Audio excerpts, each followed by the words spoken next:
So ayan, kapag ang ganitong mga oras, ginagala namin ang mga bata. Ayan, so meron daw ibang bata, kapitbahay.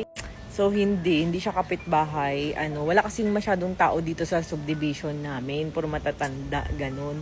So yung bata na yun is anak ng staff namin, caretaker ng isang resort namin. Natutulog na nga si Nat, biglang dumating yung bata. Tinawag na, sabi ay Nat, ayun na naman silang dalawa, naglalaro na naman.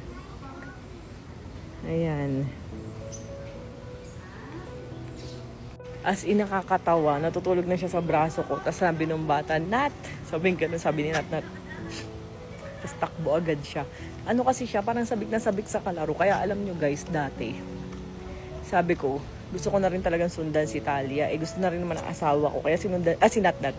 Sinundan na agad namin na si Talia. Kasi para may unlimited kalaro, di ba? Kasi grabe yung pagkasabik niya sa kalaro, guys. As in, minsan nga may mga anak yung iba kong staff. Parang gusto kong, dito na muna kayo sa bahay. Huwag kayong aalis. Parang may nalilibang-libang yung anak ko, ganun. Parang, kasi iba yung makikita mo yung anak mo yung sobrang saya, di ba? Tapos parang nag-enjoy sa kalaro, ganun. So, ayan.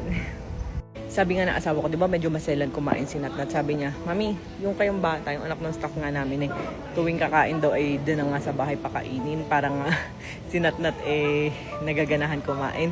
Kasi kahapon nag-ihaw-ihaw kami sa may palengke. So binilhan ko sila ng isang hotdog. Pero si Nat parang hinangab-gab niya. Sarap na sarap talaga siyang kainin. Tapos yung bata, nakakaintindi siya. Sabi ni Ate Dayan, hayaan mo si Nat kunyari winner ha. Pabilisan kasi kumain ganyan. Si Nat, ang dami niya talaga nakain na hotdog, nakakaloka. Samantalang hindi siya talaga nakakaubos ng isang pirasong hotdog. Kaya ayun, maganda rin talaga na may kasamang bata kasi mas playful, masayahin, gano'n. Kasi si Nat kasi puro matatanda ang kalaro dito. Yung mga staff namin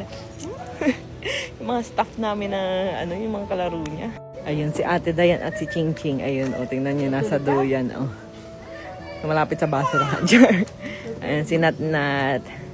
Nat, na-miss mo si ate? Tulog ka na, bigla kang bumangon Biglang bangon.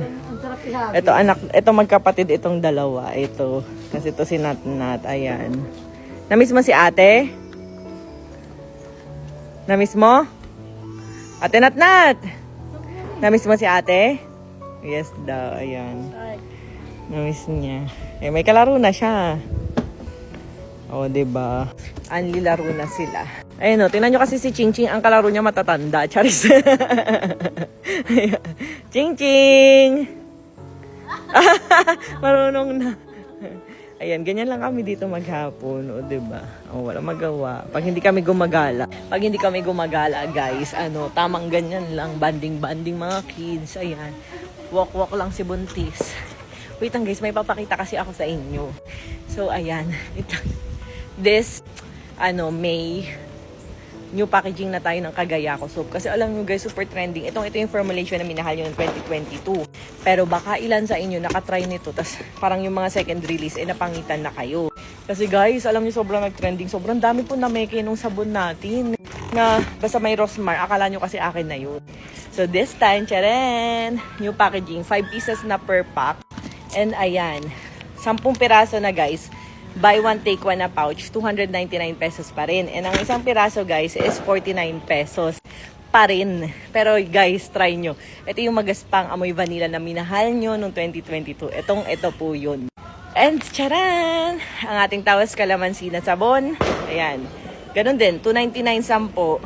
2 pack na ganito. Resealable pa siya guys. And ang kagandahan guys, per pack pwede mong ibenta kung reseller ka ng 49 pesos dahil nakapilo pack po bawat isa. Ang ganda diba guys? Mock-up pa lang to ha. Pero ganito yung mismong texture niya. Grabe ang ganda. And syempre, Mysterious Madre Cacao na sabon. Ayan, FDA approved nga pala to guys. Dati kaya to na-post guys.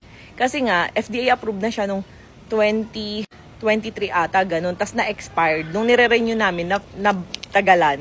Tapos ngayon, ayan, okay na ulit siya. FDA approved na ulit. So, ayun yung dahilan kung bakit siya na-post. Pero ito, pwede ito sa mga bagets buntis at lactating. Kasi ito naman guys, ang premium na niacinamide soap natin. Kung gusto nyo mabilis pumuti, 59 pesos naman per piraso nito. So, ayun lang.